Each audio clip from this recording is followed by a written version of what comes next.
Bonjour à tous. Bonjour et bienvenue. Je suis sûr qu'on vous a bien accueilli ce matin dans la communion des frères et des sœurs pour un moment où nous voulons entendre ce que l'Esprit de Dieu veut nous dire ce matin. Tao anatin'ny fotoana izay tiany tompo sy ny fanan'Andriamanitra itenenana iteny amintsika amin'ity maraina ity. Je rends grâce à Dieu que nous puissions être parmi vous ici à Madagascar. Dia tena mbola misaotra an'Andriamanitra hatrany aho satria mbola afaka miaraka aminareo eto Madagasikara. Et de pouvoir partager mon cœur et partager l'évangile avec vous. Mba ahafahako mizara ny foko sy ny filazantsara eto anivonareo. C'est un privilège. Tena hoe tombony lehibe zany. Et en même temps, c'est ma joie.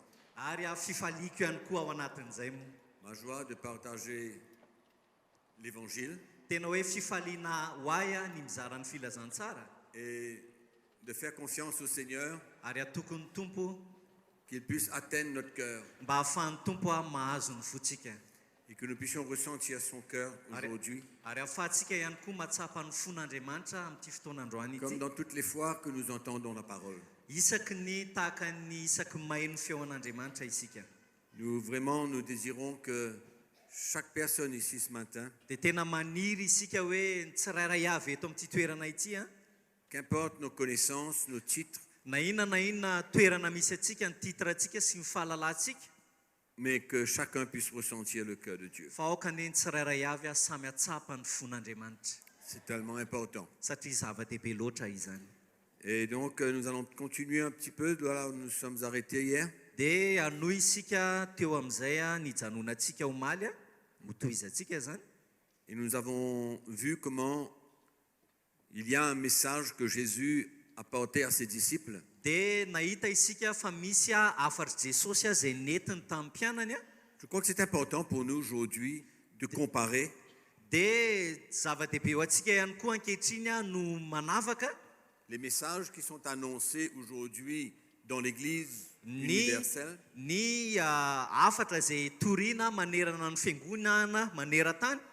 Comparer ces messages mila avahantsika zany reny afatra reny à celui que Jésus lui-même manoloana ny afatra izay nitoriany Jesosy à ses disciples, izay nitoriany Jesosy tamin'ny mpianany, à ceux qu'il avait choisis ary izay nifidy azy pour le transmettre en retour mba ahafahana mampita izany indray aux frères et sœurs de la première église. Amin'ny rahalahy sy anabavy tamin'ny fiangonana voalohany. Et ces mêmes disciples, ces mêmes apôtres ary ireo mpianatra sy apôstôly ireo ihany qui ont commencé l'église izay nanomboka ny fiangonana ont ensuite partagé avec nous dia ireo no nizara tamintsika indray la révélation de ces messages de Christ ny fanambaran'ny afatry Kristy au travers du Nouveau Testament. Amin'ny alalan'ny testamenta vaovao. Donc c'est merveilleux de voir que dia tena mahafinaritra zany mahita hoe nous aussi aujourd'hui isika ihany koa ankehitriny nous pouvons bénéficier afaka mahazo tombony amin'izany de tout ce que Jésus a annoncé ny amin'ny zavatra rehetra izay nambarany à Jesosy ceux qu'il avait choisis ny amin'ireo izay nifidiny et que nous pouvons en retour aujourd'hui ary isika ihany koa ankehitriny porter ce même message afaka mitondra an'izay hafan'izay au peuple de Dieu amin'ny vahoakan'Andriamanitra afin qu'ils puissent grandir, mba ahafahan'izy ireo mitombo ihany être koa libres et servir le Seigneur. ary madio sy ahafahany manompo an'ny tompo. Je pense que le message que nous entendons aujourd'hui en général dans les églises mino fa ny afatra amin'ny akapobeany angambany hitatsika eny anivon'ny fiangonana ankehitriny n'a pas porté ses fruits dia tsy nitondra vokatra loatra comme nous, les serviteurs de Dieu, nous espérions. tahaka ny mety hoe itiavantsika na nantenaitsika mpanompon'Andriamanitra. C'est pourquoi c'est important d'évaluer. Zay mahatonga antsika mila mahay manavaka tsara isika na mievaluer zany na manomana. D'évaluer le fruit de notre message. Mila jerentsika zany hoe nisy vokany ve ilay afatsika. C'est important d'évaluer le fruit de ce que nous prêchons. Zany hoe mila jerentsika hoe tena nisy vokany ve ilay zavatra nitoritsika. Parce que nous pouvons prêcher en vain. Satria afaka mety hoe nitory tentsika fa tsy nisy vokany. nous pouvons même prêcher et détruire le peuple de Dieu. Afaka mitory-teny mihitsy ary tsika kanefa ny mamotika ny vahoaka an'Andriamanitra ny tory-tenintsika. Non seulement ça ne construit rien, Tsy hoe tsy manangana fotsiny izy, mais ça détruit le peuple de Dieu. fa mamotika mihitsy ny vahoaka an'Andriamanitra. Ça l'emmène à sortir de là avec toutes sortes de blessures, Dia lasa mivoaka eo zany le vahoaka an'Andriamanitra miaraka amin'ny ratra, de découragement, miaraka amin'ny fahakiviana, de pensées négatives, miaraka amin'ny saina ratsy, de fuir l'église, ary lasa mandao ny fiangonana. d'avoir un dégoût pour l'église, Lasa tena leo ny fiangonana. d'avoir tellement été abusé Tena ohatrany hoe natsapa izy hoe nararotiny de toutes sortes de manières. tamin'ny fomba maro samihafa. Pourquoi c'est bon d'évaluer? Dia izay mahatsara hoe mila mijery tsara isika, manao jery todika zany. Et je voyage suffisamment, Dia za moa mitety tany maro surtout en Afrique, indrindraindrindra fa manerana ny Afrika. et je crois que nous savons et nous pouvons entendre et écouter Ary mino fa fantatsika ary henontsika les différents messages qui sont annoncés à travers la télévision ou tout autre moyen médiatique. dia ny afatra rehetra henontsika amin'ny télé sy ny radio rehetrarehetra zany. Mais à la fin du jour, Fa amin'ny farany dans quel état est le chrétien? dia manahoana ny fijerentsika ny kristianina zany. Le chrétien est le fruit de notre message. Satria ny kristianina ny vokatry ny afatra torintsika. Le chrétien n'est pas naturellement et automatiquement ce qu'on voit dans la parole de Dieu. Ary ny kristianina tsy hoe tonga dia afa hoe mifanahaka araka ny tenin'Andriamanitra ho azy. C'est-à-dire la vie qu'il est supposé vivre. Hoe ny fiainana zany izay tokony tena iainan'ny kristianina. Malheureusement, c'est tout autre chose aujourd'hui. Kanefa ny amin'ny mampalahelo dia lasa mifanohatra amin'izay ankehitriny. Le peuple de Dieu, nous-mêmes, nous lisons la parole de Dieu. Na isika vahoakan'Andriamanitra rehefa mamaky ny tenin'Andriamanitra Nous réalisons dans quel état l'Église doit être. dia mahita mihitsy tsika hoe ohatry ny ahoana marina ny tena tokony ho endriky ny fiangonana. Quel est le cœur de Jésus pour son Église. Inona marina ny fon'ny Jesosy ho an'ny fiangonany. Mais malheureusement, dans la réalité, Kanefa ny tena mampalahelo amin'ny hita maso c'est très loin d'être vrai. dia ohatry ny hoe mifanalavitra amin'izay tokony ho izy Quand no nous hita. constatons ce qui se passe dans l'Église. Rehefa mahita isika ny zavatra rehetra mitranga eny anivon'ny C'est fiangonana. pourquoi je suis convaincu que le ministère de chacun d'entre nous Zay mahatonga na mino hoe ny asa fanompoantsika tsirairay avy dépend du message que nous transportons. dia miankina lehibe amin'ny afatra zay torintsika. Dépend de notre vie. Miankina amin'ny fiainantsika.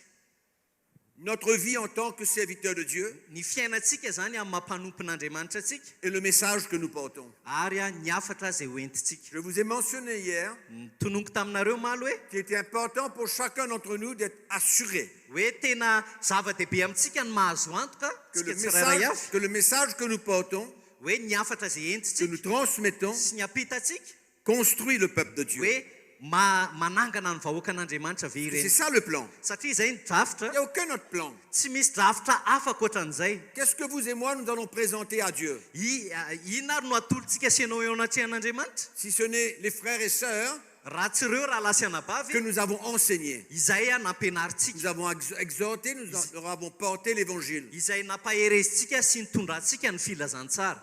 Pourquoi il est important de s'assurer que nous portons le vrai message. Zay mahatonga hoe tena zava-dehibe ny azahoantsika antoka hoe le afatra tena izy no tokony ho entintsika. Et je n'ai pas honte de le dire ce matin, Ary tsy menatra ny laza amin'ity marain'ity que beaucoup de messages prêchés dans l'Église aujourd'hui ont Oui. échoué. hoe betsaka ny afatra zay toriana eny anivon'ny fiangonana ankehitriny no tsy mahomby. Ont échoué dans le sens où les chrétiens n'ont pas pu grandir.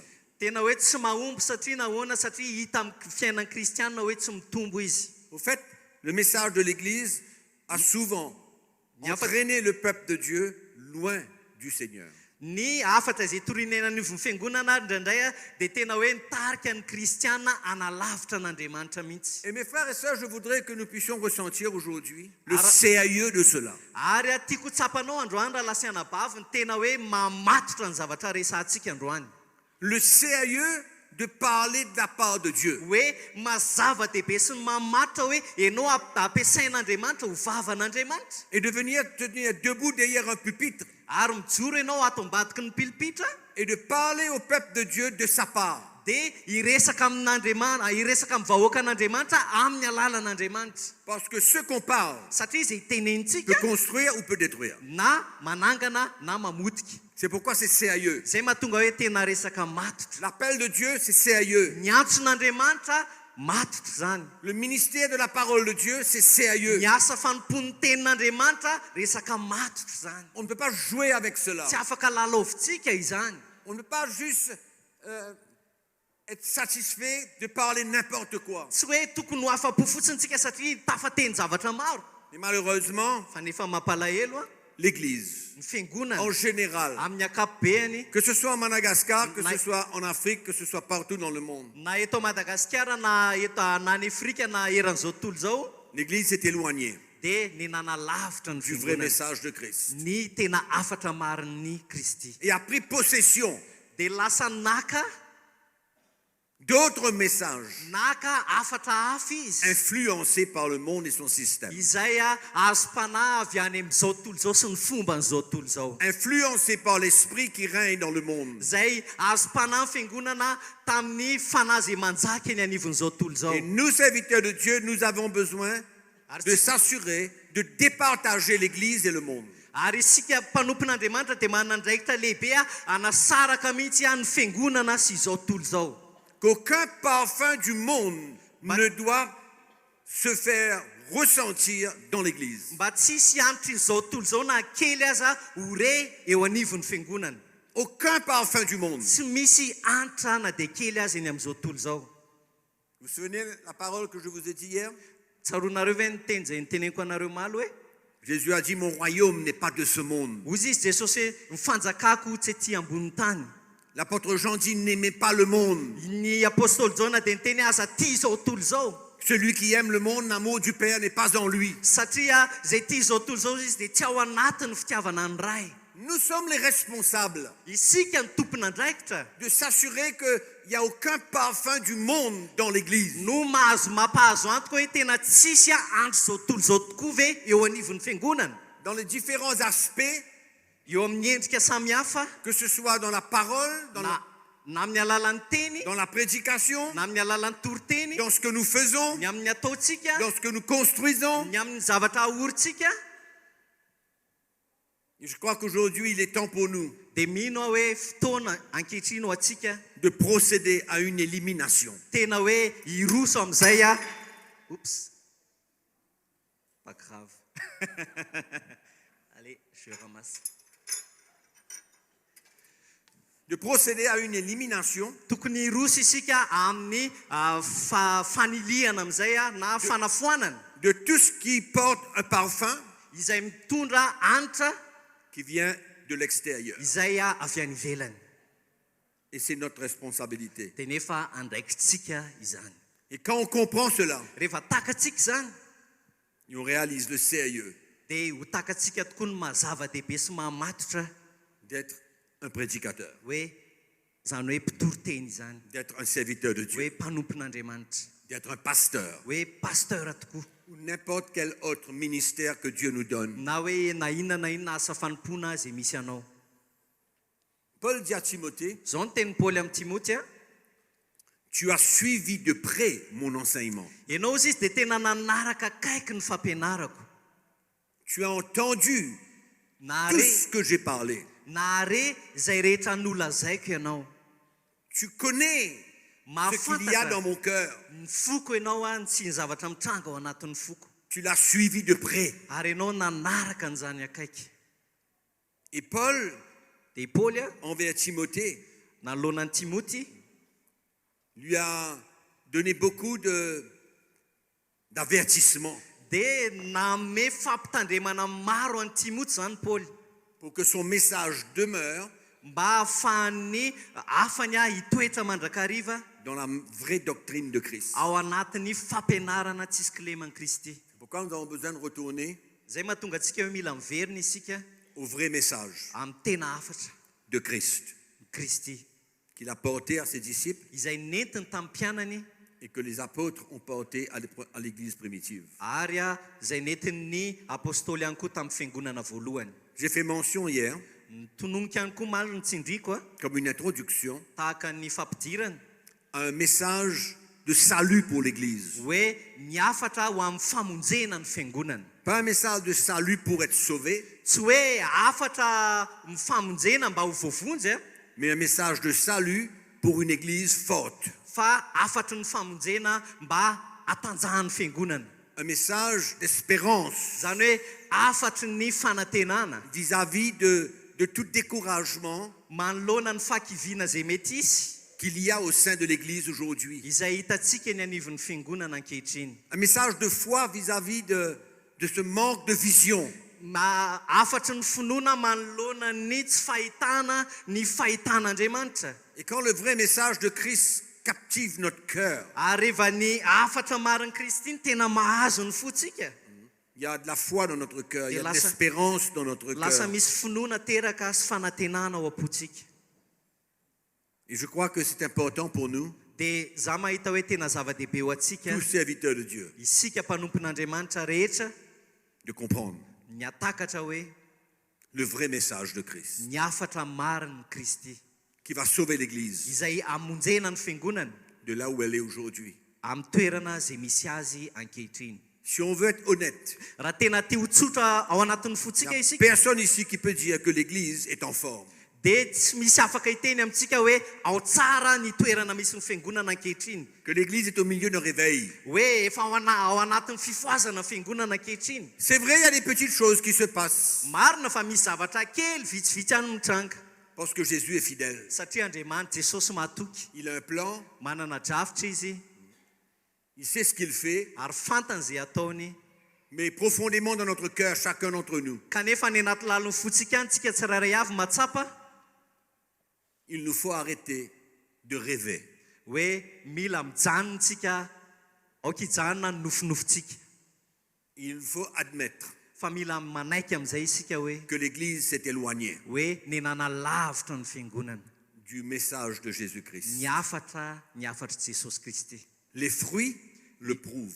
Ny vokatra no mpirofon'izany, L'état des chrétiens le prouve. ny toerana misy ny kristianina ankehitriny no mpirofon'izany. Les chrétiens faibles Mahita kristianina marefo qui vivent dans le compromis, izay miaina ao anatin'ny marimaritsiraisana, qui vivent dans le monde et dans l'Église. izay miaina sady any amin'izao tontolo izao ny ao anatin'ny fiangonana, Des serviteurs de Dieu qui ont une vie double. izay mpanompon'Andriamanitra ihany koa manana fiainana anankiroa. Je répète, Averiko any, des serviteurs de Dieu qui ont une vie double. mpanompon'Andriamanitra nefa miainana fiainana roa. Tout ça, c'est le produit et le fruit d'un évangile faible, Zay no vokatry ny filazantsara malemy na marefo, basé sur les principes du monde. izay miorina amin'ny alalan'ny fomban'izao tontolo izao na ny fanaon'izao tontolo izao. Pourquoi nous allons commencer à parler Zay mahatonga antsika hanomboka hiresaka androany, et emmener une description claire dia anomentsika famaritana mazava de l'évangile de Christ, ny antsoina hoe filazantsara ny Kristy, du message de Jésus ny afatry à Jesosy ses disciples. tamin'ny mpianany. La première chose que Jésus a quittée derrière lui avant son départ Ny zavatra voalohany indrindra zay nilaozan'i Jesosy alohany handeha izy se trouve dans l'évangile de Matthieu au chapitre 28. dia hitantsika ao amin'ny bokin'ny Mattio toko 7:20. Deux versets que tous les pasteurs, tous les serviteurs de Dieu, tous les prédicateurs et tous les chrétiens connaissent. Andin-tsoratra masina anankiroa zay tena fantatry ny mpanompon'Andriamanitra rehetra sy ny kristianina rehetra. C'est un peu comment on dit en anglais, on dit le vision statement. Dia ohatrany hoe io zany tena ohatrany hoe tena iorenan'ny kristianina rehetra zany e. La vision de l'Église, de toute Église. Hoe io zany tena fahitan'ny vision zany tena vision amin'ny fiangonana rehetra. Le verset 19. Ny andininy 7:20. Allez, faites de toutes les nations des disciples. Koa mandehana ianareo dia ataovy mpianatra ny firenena rehetra. Les baptisant au nom du Père et du Fils et du Saint-Esprit. Manao batisa azy amin'ny anaran'ny Ray sy ny Zanaka ny fanahy masina. Et enseignez-leur à observer tout ce que je vous ai prescrit. Sady mampianatra azy tandrina zay rehetra nandidiko anareo.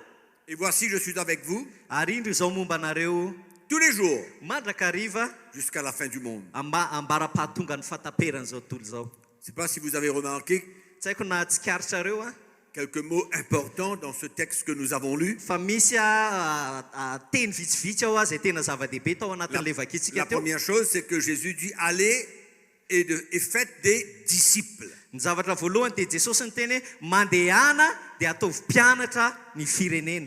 Pas des chrétiens, des disciples. Ataovy tsy hoe ataovy kristiana izy fa ataovy mpianatra. Et la deuxième chose qui est importante à voir dedans, Ny zavatra faharoa zay tena zava-dehibe koa ihany koa enseignez-leur à observer tout ce que je vous ai prescrit. dia ozy izy hoe ampianaro izy hitandrina zay rehetra nandidiko anareo. C'est important pour nous Zava-dehibe ho antsika ny de prendre au sérieux mandray tena hoe matotra les paroles de Jésus. ny tenin Jesosy. Pas les paroles d'un homme, Tsy tenin'olombelona, pas celles d'un grand prédicateur, tsy tenin'ny mpanompon'Andriamanitra na mpitory-teny lehibe, mais les paroles de Jésus. fa ny tenin Jesosy. Il leur a enseigné Ça beaucoup dit- de choses à ses apôtres. Betsaka ny zavatra nampianarin'i Jesosy ny apôstôly. Il y avait un message qu'il avait transmis à ces hommes. Ary nisy afatra zay napitany manokana tamin'ireo lehilahy ireo. Et avec ce message, il leur dit allez faire des disciples. Ary tamin'ny alalan'io afatra zay nitoriana io no natonga azy ny teny hoe ataovy mpianatra Donc izy ireo. sans ce message qu'il avait transmis, enseigné à ses premiers apôtres, Dikan'izay zany raha vao tsy eo ilay afatra zay nampianariny nireo apôstôly voalohany ils n'auraient pas pu dia tsy afaka faire mihitsy, des disciples. tsy afaka nanao azy ireo mpianatra izy. C'est-à-dire ceux qui suivront Christ, Dikan'izay zany zay rehetra manaraka an Kristy, pas qui croiront seulement en lui, Suisse. mais qui le serviront et qui le suivront.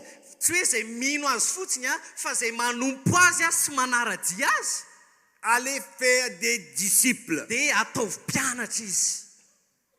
C'était ça le commandement. Ary zay no didy.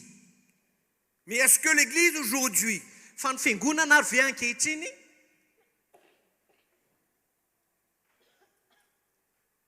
est dans une course pour faire des disciples ou est-ce que l'Église est satisfaite d'avoir des chrétiens dans l'Église? dia ny fiangonana ve ankehitriny miazakazaka hoe atonga olona ho mpianatra sa atonga ho fotsiny hoe ho lasa be olona eo anivon'ny fiangonana? Ce ne sont pas tous les chrétiens qui sont des disciples. Satria tsy ny kristianina rehetra no mpianatra. Mais l'ordre de Jésus, c'est de faire des disciples. Fa ny didy napetraka Jesosy dia hoe ataovy mpianatra izy. Allons ouvrir notre Bible. Sokafantsika ihany ny baibolitsika. Vous vous rappelez de ce mot-là? Tadidinareo tsara zay teny zay Cette exhortation, ce commandement de Jésus pour faire des disciples, io fampianarana sy fampahirezan'i Jesosy io hoe ataovy mpianatra, c'était son instruction. satria tena fitsipika napetraka Jesosy zany. C'est ce qu'il fallait faire Satria tokony zay ny tokony natao, et rien d'autre. tsy misy akoatran'izay. Donc notre satisfaction à nous, les serviteurs de Dieu, Dikan'izay zany ny tokony mahafapo antsika mampanopin'Andriamanitra antsika c'est de produire des disciples. dia tokony hamokatra mpianatra isika. Des chrétiens qui sont prêts Kristianina zay vonona à donner leur vie pour suivre Christ hanolotra ny amin'ny manontolo sy ny fiainany mba hanaradian'i Kristy et de marcher selon ary handeha ses araka ny instructions. didy zay napetraka ny tompo. Ouvrons notre Bible Sokafantsika ihany baibolitsika dans l'évangile de Jean, ao amin'ny filazantsarany Jaona au chapitre 8. toko fahavalo. Nous allons lire le verset 30. Dia vakitsika ny eo amin'ny andinin'ny fahatelopolo. Comme Jésus parlait ainsi, Dia ozy izy hoe raha nanao izany teny izany Jesosy plusieurs crurent en lui. dia maro no nino azy.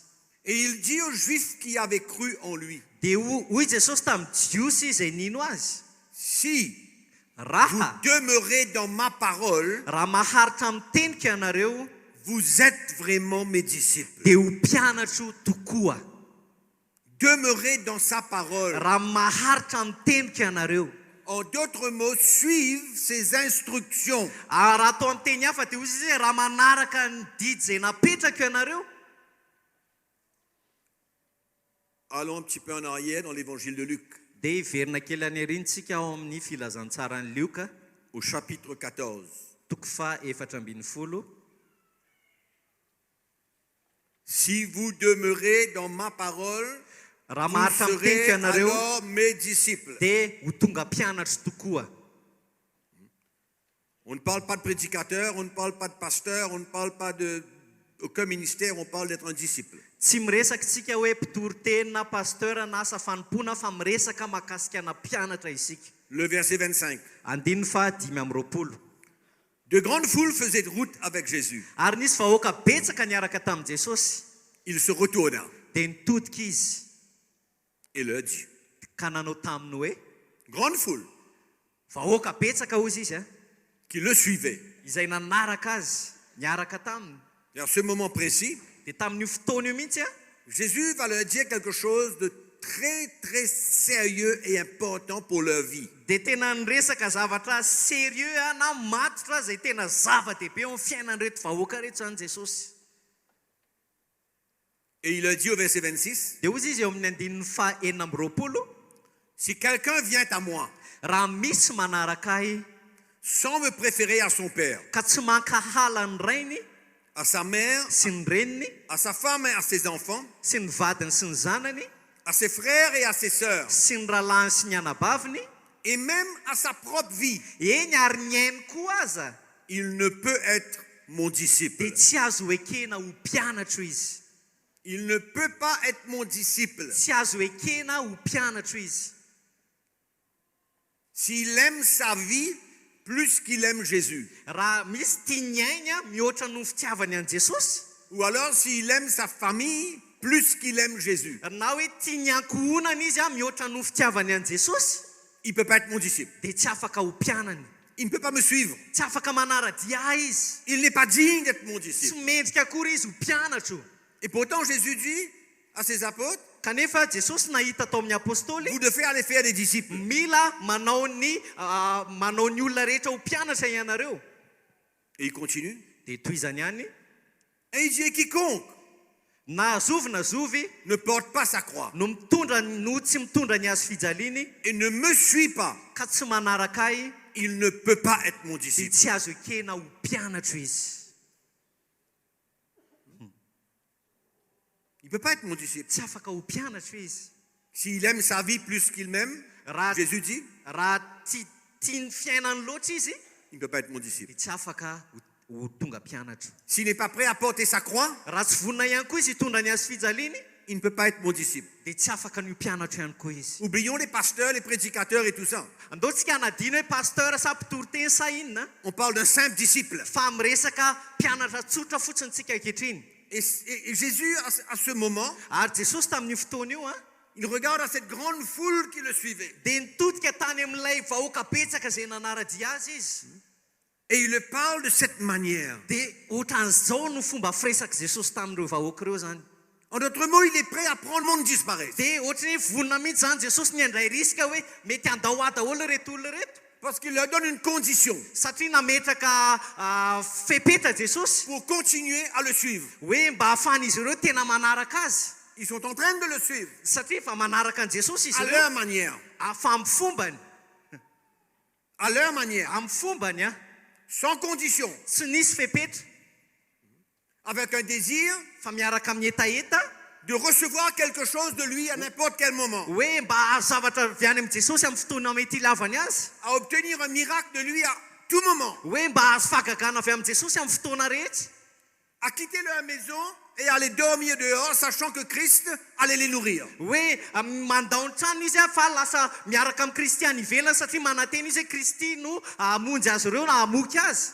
Donc ils étaient en train de le suivre à leurs propres conditions à eux. Zany hoe manaraka ny Kristy ihany izy ireo fa amin'ny fepetra izay tiany anarahana ny Kristy. Au fait, c'était très facile Tena ohatrany hoe mora tamin'izy ireo tsy de na suivre Jésus dans cette époque. hoe nanaraka ny Jesosy fotsiny tamin'izany Pas vaninandro pareil zany, comme aujourd'hui. fa tsy tahaka ny antsika amin'izao andro Il androsika était izao. présent, Fa teo izy les gens venaient vers lui. dia tonga ny olona eo Mon fils est aminy malade, hoe marary ny zanako Jesosy, il rencontre un aveugle, mifanena amina jamba izy il chasse les démons. dia mandroaka demony izy. Merveilleux. Mahafinaritra tamin'izany.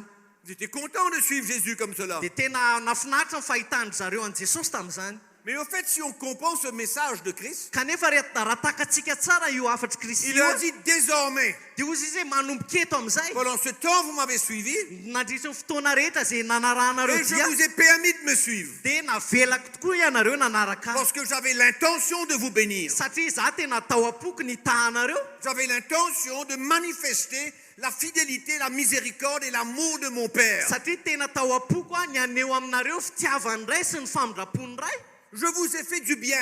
tena nataoko izay nasoa anareo Mais maintenant, fa ankehitriny kosa azy dans a pas longtemps, tsy ho ela je vais repartir vers le Père. dia hiverina ho any amin'ray koa Et si vous voulez continuer à me suivre maintenant, ka raha mbola tia toy anaraka ianareo vous avez besoin de m'aimer dia mila tsy alo ianareo plus que vous vous aimez vous-même. tahaka ny fitiavanareo ny tenanareo mihoatra no fitiavanareo ny Et vous tenanareo aurez à porter votre croix. ary ianareo ihany koa mila mitondra ny azo fijalianareo Autrement, amin'ny fomba vous hafa pouvez faire marche arrière. afaka raha tsy tianareo zany zay dia afaka miverina Parce lalana que vous n'êtes plus digne de me suivre. satria raha tsy zany a dia tsy mendrika ny anara-dia ianareo Si vous n'acceptez pas de porter votre croix, raha tsy manaiky ianareo nitondra ny azo fijalianareo de m'aimer plus que vous vous aimez vous-même, hoe tia mihoatra no fitiavanareo ny tenanareo azy si vous n'êtes pas prêt à perdre votre vie, raha tsy vonina ianareo avery ny fiainanareo à sacrifier votre vie Oui, pour me Tina. suivre, anao sorona ny tenanareo mba ahafahanareo manara-dia faites marche arrière depuis maintenant. dia manomboka eto afaka miverina verin-dalana ianareo C'est clair? mazava ve Ça n'a pas l'air de vous enchanter. ohatrany hoe tsy mampientanetana anareo loatra le izy Mais c'est pas moi qui dis ça. kanefa tsy za no niteny an'izany Nous sommes là pour écouter ce que Jésus a besoin de nous instruire.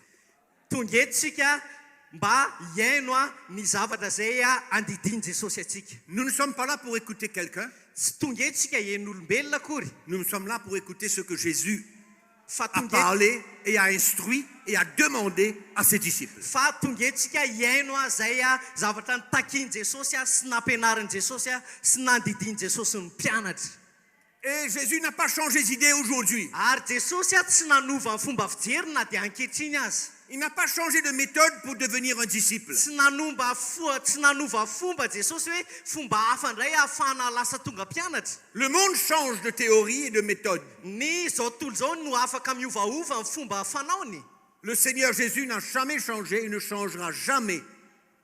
fa ny Jesosy kosa dia tsy hanova mihitsy ary tsy hanova mandrakizay Cette instruction que nous lisons ici pour devenir un disciple et pour être digne de le suivre. ny fepetranapetany a mba hahatonga ny olona anankiray ho tonga mpianatra mba ho mendriky ny anara-dia azy C'est simple comme tout. tena ohatrany hoe tsotra le izy Pourquoi n'avons-nous pas vu?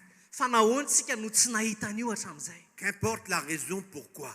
na inona nefa na inona antony a Dieu a un temps Andriamanitra manana ny fotoanany pour éclairer son peuple. mba anazavana ny olony Il a un temps pour Manana- venir restaurer son église. manana ny fotoana ny Andriamanitra anorenana indray ny fiangonany Pour ramener un message au sein de son église. mba hamerina indray ny tena hafa ny marina eo anivo ny fiangonany Pour que son peuple puisse être affermi. mba hahatonga ny vahoakany a iorina tsara Pour que son église ne demeure pas comme une religion. mba hahatonga ny fiangonan'Andriamanitra tsy ho fiangonana mpandeha amin'ny fombafomba Pareil comme les autres religions, mais qui ont une croyance différente. tahaka ny hafa ihany koa zay mba manana fombafomba-pivavahana ihany kanefa hafa ny finoany L'église n'est pas une croyance. satria ny fiangonana tsy finoana akory L'église est une vie. fa ny fiangonana dia fiainana Et Jésus a dit, vous êtes la lumière du monde. dia Jesosy ny teny ianareo fahazavan'izao tontolo zao Nous sommes appelés à briller. ary sika dia natsoina hamirapiratra Donc chacun, nous pouvons avoir nos méthodes. dia tsika tsirairay avy zany afaka samy manana ny fomba fanaontsika Dans izy beaucoup d'églises, il y a des méthodes pour comment devenir un disciple. Any amin'ny fiangonana samihafa any a misy fomba maro samihafa atongavana hoe ohatry ny ahoana ny atonga ny olona anankiray ho tonga mpianatra. Dans notre église, nous avions aussi une méthode. Na ty amin'ny fiangonana ihany koa aza dia mety hoe manana fombanay ve zay. Nous avions 10 chapitres ou 8, je ne me rappelle plus. Nanana izahay teo aloha zany a andinitsoratra masina fito sa valo. De certaines choses que nous avions à faire, Ny zavatra samihafa sasasasany a zay tokony ho ataonay. comme la prière par exemple, la What a lecture way. de la Bible par exemple, ce Ohatra qui est hoe bon. ny vavaka dia tsy maintsy hoe mamaky baiboly. Mais il n'y avait aucune mention, Kanefa tsy nisy hoe zavatra nitsindriana mihitsy tao. aucun chapitre, Tsy nisy toko mihitsy tao. aucune page. Tsy nisy page mihitsy tao a takelaka. Comme quoi que le chrétien avait besoin de porter sa croix. Hoe kristianina anankiray atao anatin'ny fombafombanay zany ozy izy a tsy nisy mihitsy takelaka atao hoe mila mitondra ny hazo fijaliany kainy kristianina. Il y avait le jeûne, il y avait la prière, il y avait la parole de Dieu, il y avait la Satini- communion fraternelle. Enfin, Sa- il y avait une liste de choses qu'on avait besoin de faire pour être Misy un disciple. zavatra maro zany a napetraka ay mba ho tonga mpianatra hoe mila mifadiana, mila manao firaisamprala, mila be dia be, mila mivavaka mba hatonga ny olona anankiray ho mpianatra. Nous étions ignorants. Satria tao anatin'ny tsy fahafantarana izay tanatin'izany vanim-potoana zany. Parce que Jésus Satria Jesosy a donné certaines instructions claires pour devenir un disciple. satria Jesosy tena nametraka ohatrany hoe didy manokana mihitsy a zay mazava mba hatonga ny olona anankiray ho lasa mpianatra. Il y avait un chapitre dans notre livre Misy a toko anankiray a hitanay tao anatin'ny boky qui manquait izay a tsy ampy. et qui était le chapitre le plus important. Kanefany a lay toko a tena zava-dehibe indrindra no adinonay. Et tout le reste de ces 9 autres chapitres allait dépendre de ce premier chapitre. Kanefany a lay toko anankisivy a zay tena nraisinay ho zava-dehibe kay miankina tamin'ilay a toko anankiray zay adinonay. Mais malheureusement, il n'y avait pas ce premier chapitre. Kanefa napalahelo adinonay lay toko voalohany. Et le chrétien vivait sous la loi d'avoir à faire tout ce qu'on lui demandait dans ce petit livret. Dia tao anatin'ny boky kely zany kristiana ohatrany hoe tao ambany lalàna satria tsy maintsy manaraka satria te ho tonga mpianatra mba anaraka ny zavatra zay ambaran'ilay boky avokoa. Croyant qu'il était un vrai disciple. Dia tena nino izy ho tonga mpianatra tokoa. Mais comparons notre livre. Fandao ary ampitahantsika ilay boky Vous êtes des kelyntsika. pasteurs, Nareo zao vous pasteur êtes des daholo. prédicateurs. Nareo mpitory-teny daholo. Je suis sûr que vous avez un petit livret comme ça. Fantatro fa efa namorona boky kely ohatr'izany daholo tsika na Peut-être- manana boky kely. Peut-être pas un petit livret, mais un petit carnet ou certains petits enseignements là-dessus. Je suis sûr que vous avez ça. Mino aho fa nareo samy manana boky kely misy fampianarana kely ao anatiny. Mino a C'est normal. normal zany On veut aider les chrétiens. satria te hanampy ny kristianitsika. Mais on n'a pas le chapitre important. Kanefa ny tsy hananantsika ilay tena takelaka zava-dehibe indrindra. Selon les conditions de Jésus, Araka ny fepetra zay napetraka Jesosy. si tu ne prends pas ta croix Raha tsy mitondra ny hazo fijalianao ianao, et que si tu ne m'aimes pas plus que tu t'aimes toi-même, ka raha tsy tia mihoatra ny fitiavanao ny tenanao azy ianao, si tu n'es pas prêt à sacrifier ta vie pour moi, raha tsy vonona mihitsy ianao hanao ny sorona ny tenanao ho ahy a, si tu n'es pas prêt à perdre ta vie pour moi, raha tsy vonona ianao ny havery ny fiainanao noho ny amiko a, même si tu lis les 9 chapitres na dia vakianao daholo aza ny takelaka sivy, et que tu mets en pratique les 9 ka instructions, na dia ampiarinao ara ny fepetra anankisivy, Jésus dit lui, dia Jesosy no miteny si izy tu n'es tenany. pas prêt à prendre ta croix, tu ne peux pas me suivre ni être mon disciple. Raha tsy vonona ianao ny handray ny hazo fijalianao a, dia ianao izy izy a tsy afaka ho tonga mpianatra mihitsy. Si nous n'acceptons pas cela, nous ne sommes pas honnêtes. Raha tsy manaiky an'izany tsika dia tsy tsotra isika ao anatin'ny fotsika. Nous ne sommes pas sincères dans notre motivation pour servir Dieu. Tsy tena tsotra tokoa isika, tsy tena marina tsika amin'ny hoe tena te hanara-dia ny tompo marina. Si nous ne sommes pas prêts à nous soumettre à ces paroles de Jésus, Raha tsy vonona tokoa isika ny anaiky ny tenin Jesosy io, après que nous l'entendons, tamin'ny ao aoriana ny andrenesantsika azy, après que nous le découvrons, ao aoriana ny ahitantsika azy, on serait, je dis bien, on serait des hypocrites. dia lasa averika any ho lasa mpiatsara velatsy isika. J'avais un choix dans ma vie. Za nanana safidy teo amin'ny fiainako. Il y a bien 25 ans de cela à peu près. 5 taona lasa angamizay. J'avais un choix. Nanana safidy a. Je servais le Seigneur. Hoe anompony tompo a. Je voulais faire des disciples.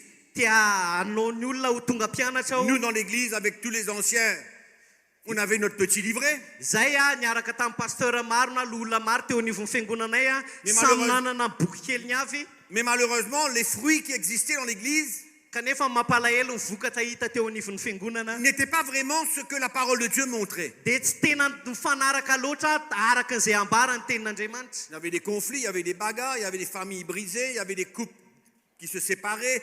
Enfin, il y avait de tout.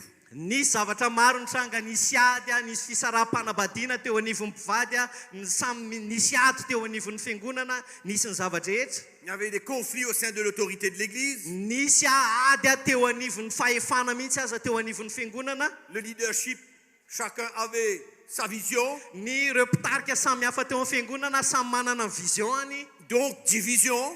De dikan'izay lasa nisy division, nisy fisarahana. Et pas d'unité. Tsy nisy firaisana. Oui.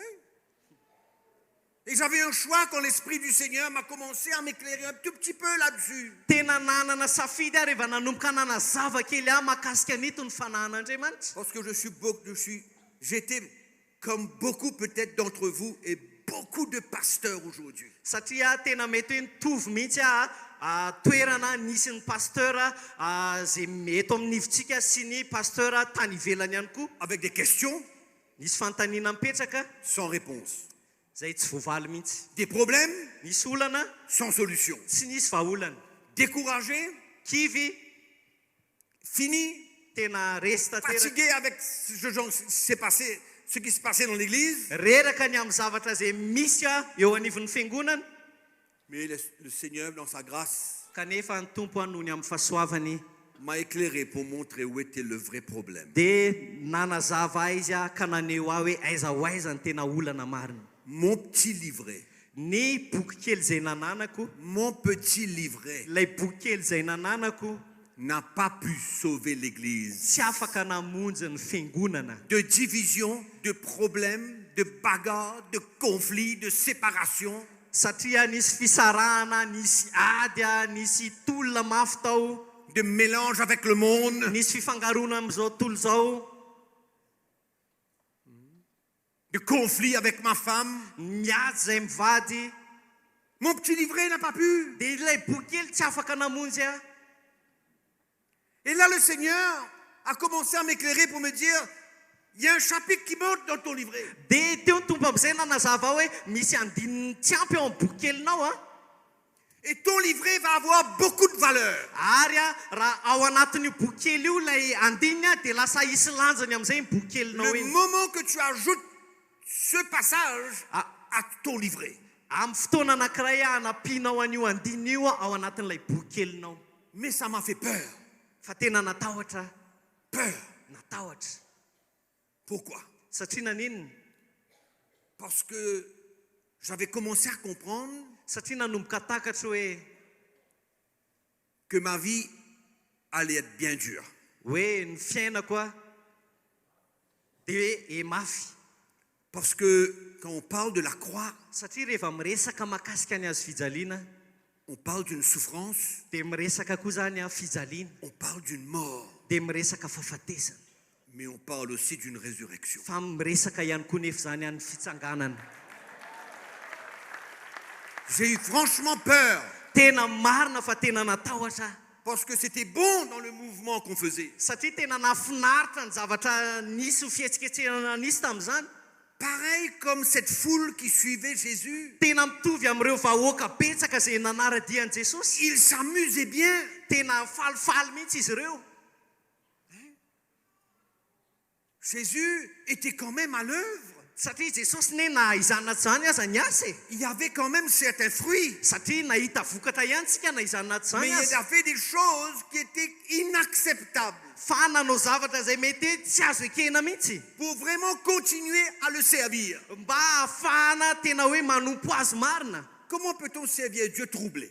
ahoana no ahafahantsika manompo ny tompo a kanefa mitepitepy isika avec des conflits avec votre femme, miaraka hoe miadinareo mivady ohatra avec des anciens qui ne sont pas dans l'unité. Comment miaraka c'est? amin'ny mpiara-miasa aminao pasteur izay tsy ao anatin'ny firaisapo J'ai eu peur tena natahotra parce que j'avais compris que ma vie maintenant était en danger. satria fantatra hoe tandondomidoza amin'izay ny fiainako Pas en danger de mort physique, tsy hoe tandondomidoza hoe ho faty ara-batana mais en danger d'une mort à ma propre vie. satria fa hoe tandondomidoza hoe izy fahafatesana eo amin'ny fiainako manokana Et je commençais à comprendre que j'aurais un prix à payer. dia nanomboka takatra amin'izay hoe misy vidiny tsy maintsy ho alohako zany Pas de l'argent parce que j'avais pas, tsy hoe vola koa satria za tsy nanam-bola mais le prix de ma propre vie. fa le vidiny amin'ny alalan'ny vidin'ny fiainako manokana Il y zany avait beaucoup de choses que Dieu avait besoin et voulait faire dans la profondeur de mon cœur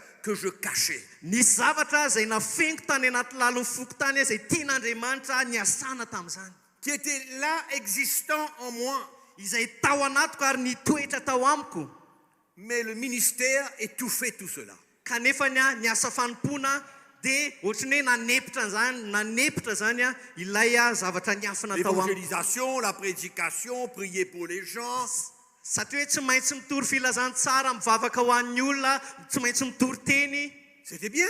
nafinaritra zany Mais mes yeux se sont ouverts. kanefa nisokatra amin'izay ny masoko Et j'ai compris ce message de Christ. dia takatra amin'izay ty afatry kristy ty hoe Est-ce que j'étais un disciple ou non en tant que pasteur? hoe amin'ny mapasteur avy dia tena mpianatra marina ary ve za Puisque ce chapitre n'existait pas dans mon livret. satria tsy tao anatin'ny boky kely koa ity andininsoratra masina ity Et je ne savais pas ce que c'était que de prendre sa croix. ary tsy fantatra akory zany hoe inona ny antsoina hoe mitondra ny azo fijaliana Chose que j'ai commencé à découvrir petit à petit. dia zavatra ny hitako sy tsapako mendalana le izy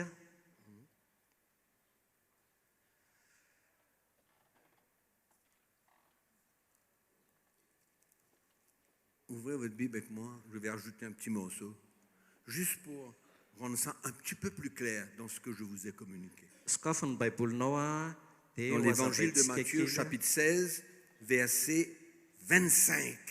Matthieu toko fa 9 andininy fa 5 amby 20 Car fa celui qui voudra sauver sa vie, fa na iza ny tahamonjy ny ainy aimer sa vie. zay zany hoe tia ny ainy C'est ça qu'il veut dire là. zay ny tia ny teneniny eto Vous vous souvenez de l'autre texte? tadidinareo le andininy teo aloha Si quelqu'un aime sa vie plus qu'il m'aime, il ne peut pas être mon disciple. hoe raha misy olona tia ny tena mihoatra no fitiavana dia tsy afaka ho tonga mpianatra izy Là, Jésus dit, dia Jesosy miteny celui qui voudra sauver sa vie, na iza ny tahamonjy ny ainy je parle ici-bas, sur cette terre, miresaka zany tsika amin'ny fiainana ety ambony tany garder sa vie pour hoe lui-même, miazona ny fiainana ho azy manokana il la perdra. dia avery azy izy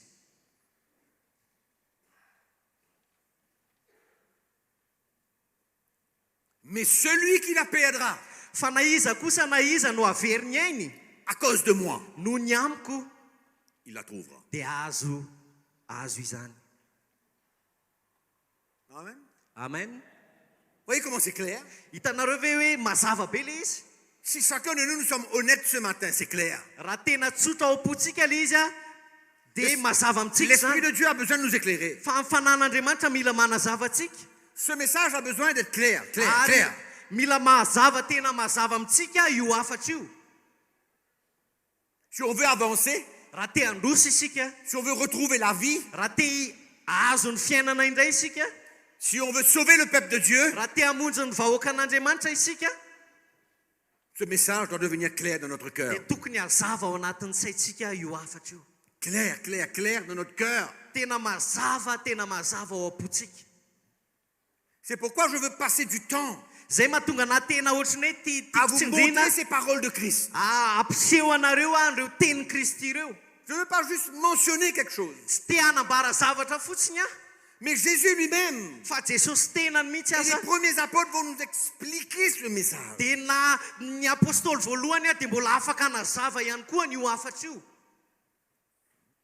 Et quand on commence à avoir une petite lumière, Dia rehefa manomboka mahita fahazavana kely isika, on a une vraie crainte qui saisit notre cœur. dia lasa misy tahotra tena izy mahazo ny fotsika. Parce que c'est à ce moment Satria amin'ny fotoana anankiray eo amin'izay qu'on commence à comprendre no atakarantsika amin'izay hoe la profondeur de l'appel de Dieu, ny alalin'ny antson'Andriamanitra, du service de Dieu, ny amin'ny la fanomponan'Andriamanitra, profondeur du ministère, ny alalin'ny antsoina hoe asa fanompoana, et qu'on ne peut pas servir le Seigneur ka tsy afaka hanompo ny tompo mihitsy isika sans la réalité de ce texte dans notre vie. raha tsy miaina eo amin'ny fiainantsika io andinina io. Parce qu'on ne peut pas être pasteur, apôtre, prophète, bishop ou je ne sais trop quoi avant même d'être un disciple. Satria isika tsy afaka ho tonga apôstôly na mpampianatra na évangéliste na bisopy raha tsy miaina n'io andinina io aloha zay vao tonga mpianatra. J'ai compris le défi qu'il y avait devant moi. Tena tsapako mihitsy ilay fanamby zay nisy teo anoloko.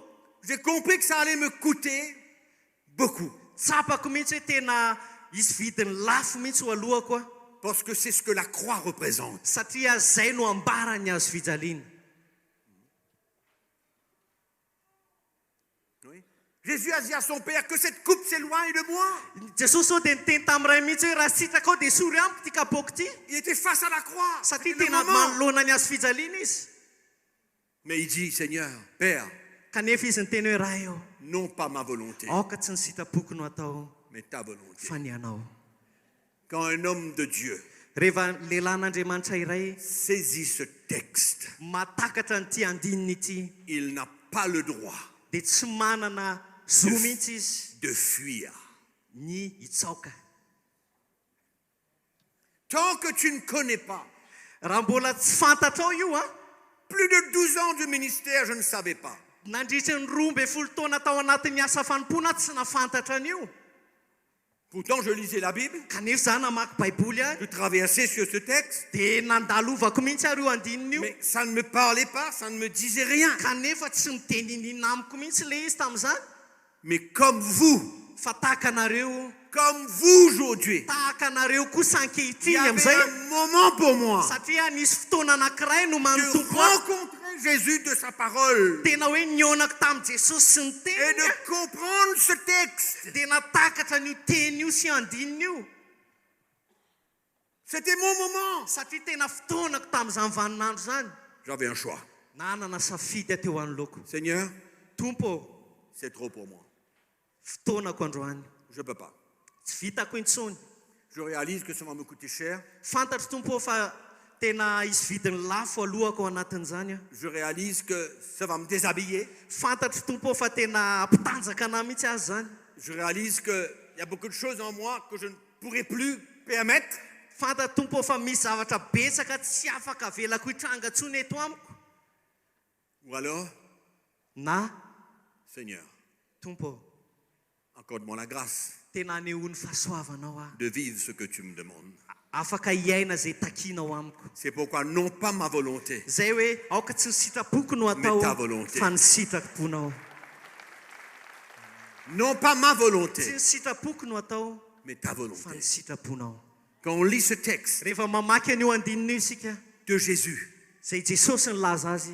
vous, pasteurs, serviteurs de Dieu, collaborateurs, qu'importe ce que vous êtes, Ianareo mpanompon'Andriamanitra, lehilahin'Andriamanitra na mpiara-miasa amin'Andriamanitra, tsy haiko inona ny toerana misy anao. vous n'avez pas le droit de nier, Tsy manana zo mihitsy ianao ny de anda discuter na hiady hevitra du fait que ny aminy hoe ce texte est la vérité io teny io a dia teny famarinana et qu'on ne peut pas l'enlever ary tsy afaka esoriny io teny io du ministère, ao anatin'ny asa fanompoana de zay l'appel misy de Dieu de notre vie. eo amin'ny antson'Andriamanitra eo amin'ny fiainantsika. Et nous, les serviteurs de Dieu, Ary isika mpanompon'Andriamanitra, nous sommes les premiers à vivre cela. isika mpanompon'Andriamanitra nantsona Avant iaina le io peuple de voalohany Dieu. zay vao ny vahoakan'Andriamanitra. Nous, Isika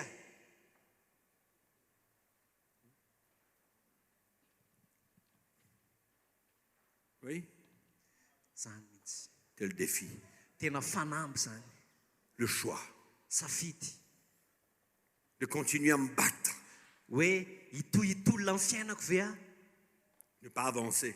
dia tsy androso Je termine cette session. faranako ty tapany voalohany ty Pourtant, kanefa j'avais nanana tout ce qu'un pasteur pouvait désirer. nanana izay tena hoe fanirimy pasteur rehetra dia nanako avokoa tamin'izany vaninandro zany Une bonne église, nanana fiangonana tsara une école biblique, nanana fampianarana baiboly a les départements de jeunes, des aînés, des enfants et tout. Tous les Misy départements dé- existaient. misy départementa ho an'ny olon-dehibe ho an'ny tanora ho an'ny zazakely Qu'est-ce qu'un serviteur de Dieu pourrait désirer de meilleur? inona moa ny zavatra tadiavin'ny mpanompon'andriamanitra mihoatra an'izany Tout le système était présent. satria ny zavatra rehetra dia nananako avokoa teo avokoa Les 9 chapitres étaient en motion. ary a nihetsika avokoa ilay takelaka sivy tamin'izany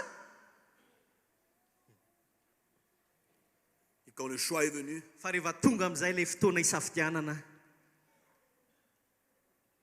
dans la sincérité de mon cœur, tao amin'ny fatsoran'ny foko tokoa c'est comme si je n'avais pas de choix.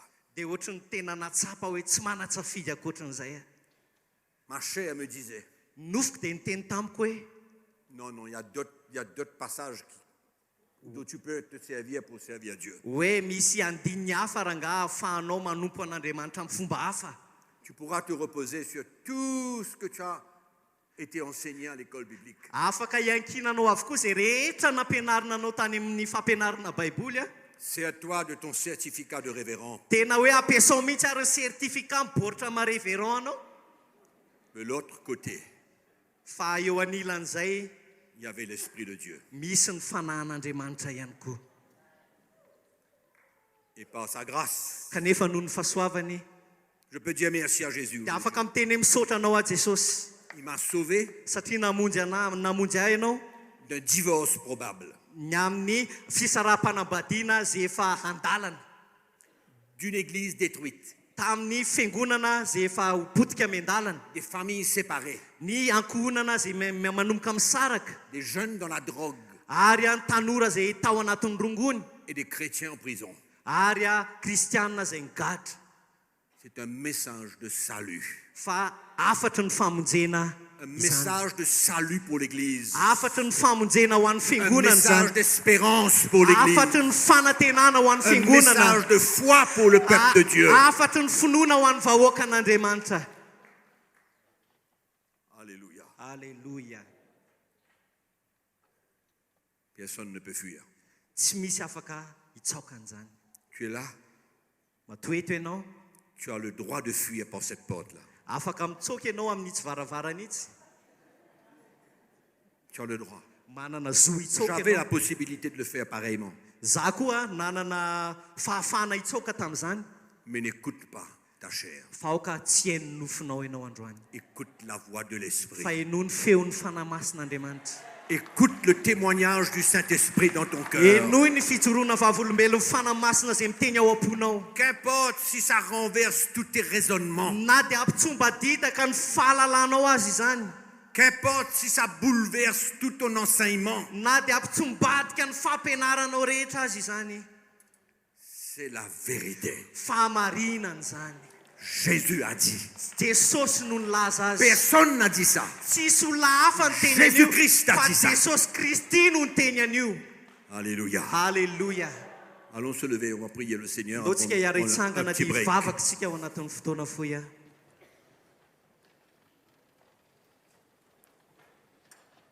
Seigneur, nous te remercions pour la vérité de ta parole. jesosy eo misaotra anao zay ny amin'ny fahamarinany teninao C'est vrai que nous pouvons fuir tompo marina fa mananjo hitsoka izahay avec nos raisonnements, miaraka amin'ny fahalalànay tout ce qui peut se passer dans notre tête. ny zavatra rehetra zay mety ao anatin'ny sainay Mais Seigneur, je prie fa mivavaka izahay tompo pour la fidélité du Saint-Esprit ny amin'ny fatokin'ny fanainao masina et la puissance de ta parole ary ny amin'ny herin'ny teninao pour pénétrer dans la profondeur du cœur de tous ceux qui sont présents ce matin. mba hiditra lalina ao anatin'ny fony izay manatrika eto amin'ity toeran'ity androany maraina. Ils sont là parce qu'ils t'aiment. Tompo matoa izy eto hoe tia anao izy. Ils sont là parce qu'ils veulent te servir. Tompo matoa izy eto a tia hanompo anao izy. Seigneur, tu veux ajouter Tompo fa tia hanampy ianao. ajouter à leur ministère Tia hanampy eo amin'ny asa fanompony ianao. cet élément si important Ilay singa tena zava-dehibe indrindra. pour la survie de leur ministère, Mba ahafahan'ny asa fanompony afaka hijoro sy pour la velona. libération du peuple de Dieu, Mba amonjena ny vahoaka an'Andriamanitra. afin de leur donner à chacun d'entre eux ici ce matin un nouveau souffle de vie. Tompo mba ahafahany tsiraray avy mandray tsoka vaovao amin'ity maraina ity. Nous te remercions ce matin. Saotra anao zay tompo. Nous te remercions de tout notre cœur. Saotra anao amin'ny fonay manontolo izahay. Tu es fidèle. Satria mahatoky ianao. Seigneur, tu visites cette nation. Tompo mamangy an'izao firenena izao ianao. Et il y a des hommes qui sont appelés ici Satria fantatra fa misy olona natsoinao eto pour amin'ity firenena. représenter cet évangile, Mba hisolo tenanao amin'ity amin'ny filazantsara ce anao. message de Christ. Ny amin'ny afatry Kristy. Nous te demandons ce matin, Mangataka aminao zay amin'ity maraina ity. protège-les, Arovy izy ireo. garde-les, Tompo tandrovy izy ireo. tourne-les de ta grâce Tompo aoka hitodika amin'ny fahasoavanao izy. pour permettre à chacun Mba ahafahany tsirairay avy. de continuer à ouvrir leur cœur Mba ahafahany tsirairay avy manokatra fony hatrany hatrany. pour une lumière additionnelle Mba hisy fahazavana fanampiny dans leur vie. eo amin'ny fiainany manokana. Nous te prions sincèrement Vavaka aminao amin'ny fonay manontolo dans le izahay. nom de Amin'ny Jésus-Christ. anaran'i Jesosy Kristy. Amen. Amen. Nous prenons